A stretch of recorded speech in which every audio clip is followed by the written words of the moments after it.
ಓಂ ದಕ್ಷಿಣಾಮೂರ್ತಯೇ ನಮಃ. ನಿತ್ಯಭಕ್ತಿ ಕಾರ್ಯಕ್ರಮ ಸುಸ್ವಾಗತವನ್ನು ಕೋರುತ್ತಾ ನಮಗೆ ವೃಕ್ಷೋ ರಕ್ಷತಿ ರಕ್ಷಿತಃ.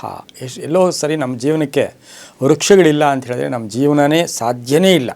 ಆಯುಸ್ಸು ಅಥವಾ ಆರೋಗ್ಯ ಆಗ್ಬೋದು, ಮನಸ್ಸಿನ ಸ್ಥಿತಿ ಆಗ್ಬೋದು, ಎಲ್ಲವೂ ಕೂಡ ಅಸ್ತವ್ಯಸ್ತ ಆಗಿಬಿಡುತ್ತೆ.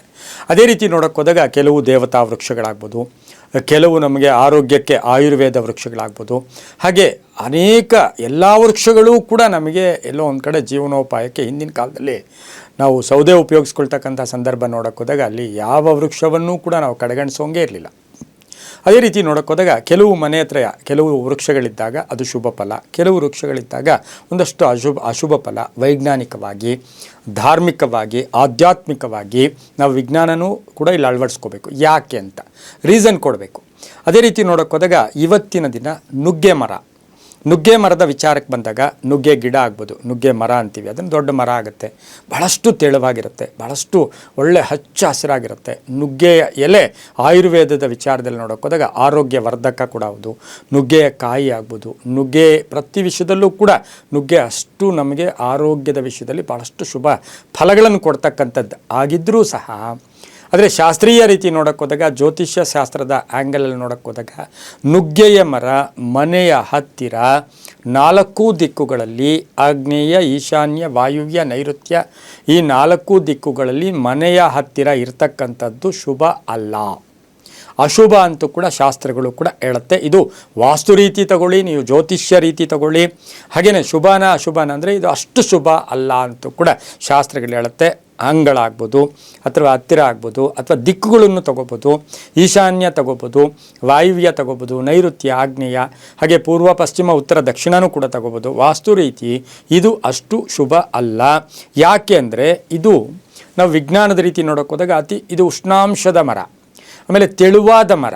ಮಕ್ಕಳಾಗಲಿ, ಪುಟ್ಟ ಹುಡುಗರಾಗಲಿ ಅಥವಾ ಮರ ಹತ್ತಿದಾಗ ಅದು ತಕ್ಷಣ ಆ ಮರ ತುಂಬ ತೆಳುವಿರೋದ್ರಿಂದ ಬೇಗ ಅದು ಬಿದ್ದೋಗೋ ಸಾಧ್ಯತೆಗಳು ಕೂಡ ಇರುತ್ತೆ. ಆದರೆ ಇದರ ಮರದ ಆಯುಸ್ಸು ಕೂಡ ಸ್ವಲ್ಪ ಕಡಿಮೆ ಇರತಕ್ಕಂಥದ್ದು. ಇನ್ನು ನಂಬಿಕೆಗಳ ಪ್ರಕಾರ ನೋಡೋಕ್ಕೆ ಹೋದಾಗ ಇದು ಕೆಲವು ನಕಾರಾತ್ಮಕ ಶಕ್ತಿಗಳನ್ನು ಆಕರ್ಷಿಸ್ಕೊಳ್ಳುತ್ತೆ. ಅದು ಯಾರಾದರೂ ಪೂರ್ವ ಪ್ರೇತಗಳಾಗ್ಬೋದು, ಹಾಗೆ ಯಾರಾದರೂ ಅಕಾಲಿಕ ಮರಣ ಹೊಂದಿರತಕ್ಕಂಥವ್ರು, ಆಕ್ಸಿಡೆಂಟ್ ಆಗಿರ್ತಕ್ಕಂಥವ್ರು, ಅಥವಾ ರೋಗ ರುಜಿನಗಳಿಂದ ಆಯುಸ್ಸನ್ನು ತೀರದೇನೆ ಸತ್ತಿರ್ತಕ್ಕಂಥವ್ರು, ಇದರ ಒಂದಷ್ಟು ಅಂಶವನ್ನು ಇದು ತಗೊಳ್ಳುತ್ತೆ. ಅದ್ರ ಜೊತೆಗೆ ಗಂಡ ಹೆಂಡತಿಯರ ಮಧ್ಯೆ ಏನಾಗುತ್ತೆ, ಯಾರಿಗೋ ಒಬ್ಬರಿಗೆ ಸಡನ್ನಾಗಿ ರೈಸ್ ಆಗಿಬಿಡ್ತಾರೆ. ಇದನ್ನಂತೂ ಕಾಮನ್ ಬಿಡಿ. ಇತ್ತೀಚೆಗಂತೂ ಕೋಪ ಅನ್ನೋದು ಇತ್ತೀಚೆಗೆ ಎಲ್ಲರ ಮನೆಯ ಒಂದು ರಿಜಿಸ್ಟರ್ ಮಾಡ್ಕೊಂಡಿರ್ತಕ್ಕಂಥ ಒಂದು ವಸ್ತು ಥರ ಆಗಿಬಿಟ್ಟಿದೆ. ಆ ಕೋಪ ಮಾಡ್ಕೊಳ್ಳೋ ಸಾಧ್ಯತೆ ಇರುತ್ತೆ. ಆರೋಗ್ಯದ ಮೇಲೆ ಇದರ ಪ್ರಭಾವ ಬೀರುತ್ತೆ.